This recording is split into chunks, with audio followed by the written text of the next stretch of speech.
Hi everyone, this is another one in the homework help series. So we have a question here which asks us for the definite integral from 0 to 0.5 of the function inverse cosine x dx.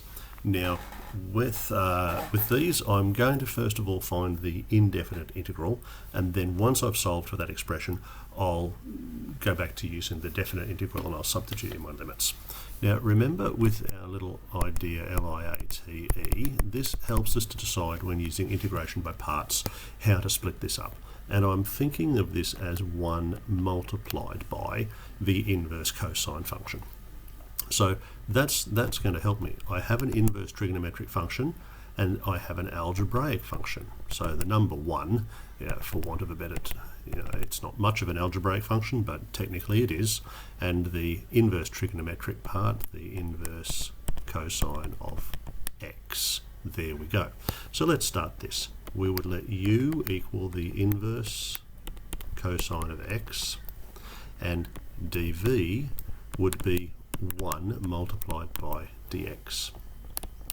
Taking the derivative, now this was the topic of a previous lesson, so this is on your formula sheet, and you can go back and check the previous video if you want. It is 1 minus x squared, and there is a radical sign there on the denominator.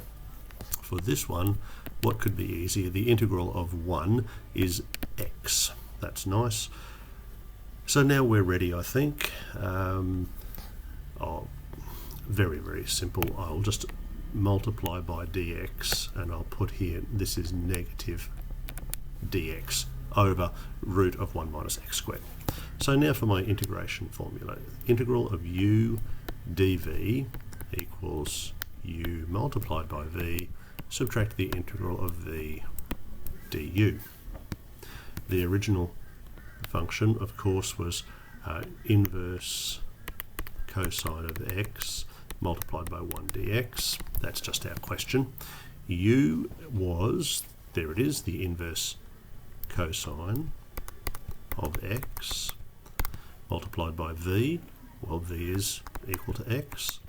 Subtract the integral of v is x, and du is negative dx over 1 minus x squared with that radical sign. Let's write this a little bit more neatly. So I always prefer to have an algebraic term like x in front of a trigonometric term. I wouldn't want to accidentally go x by x, that would be wrong. Now negative here and a negative on the dx becomes plus, and this is the integral of x over root 1 minus x squared dx.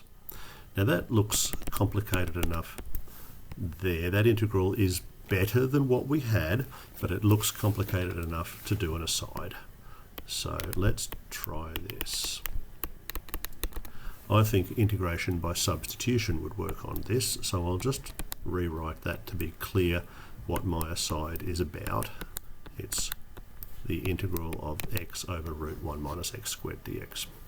So if I were to let, now I better not reuse letter u or v, I've already got them up above. So if I went q equaled 1 minus x squared, now remember the trick is to, if we can see the derivative of part of this exists elsewhere, and the derivative of that, well, let's do it. dq dx would be negative 2x, and a multiple of that exists elsewhere in my, so that's great. So from here, dq over negative 2x should equal dx. Now I'm ready to go back with my substitution. The x in the numerator will still be there. This is now q underneath a radical sign, and instead of dx I will put dq over negative 2x. There's the cancellation we needed. And let's write this as negative 1/2, the constant at the front, integral of q to the power negative half dq. So remember, the power increases by 1 to become positive half. all divided by the new power of 1/2. So that would simplify to negative q to the power of half, and q of course was 1 minus x squared. That's the end of the aside.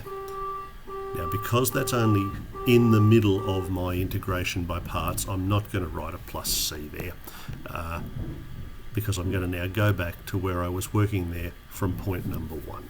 So from where I left off at equation number 1, the integral of inverse cosine x dx would equal, now, where is it? There it is. It was, let's just have something to see. It was x by the inverse cosine of x, then adding on the integral of what we did in the aside. So x inverse cosine x is what I need first.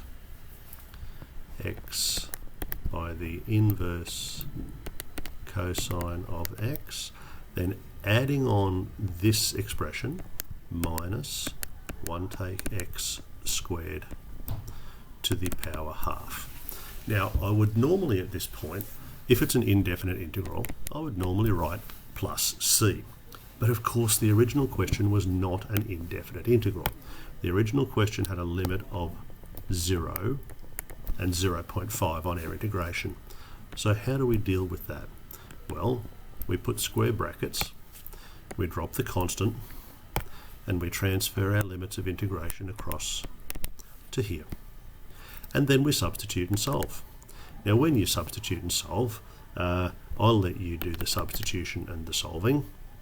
And when I did that, I produced the answer, which is rounded off. So this is approximately 0.658 to the third decimal place.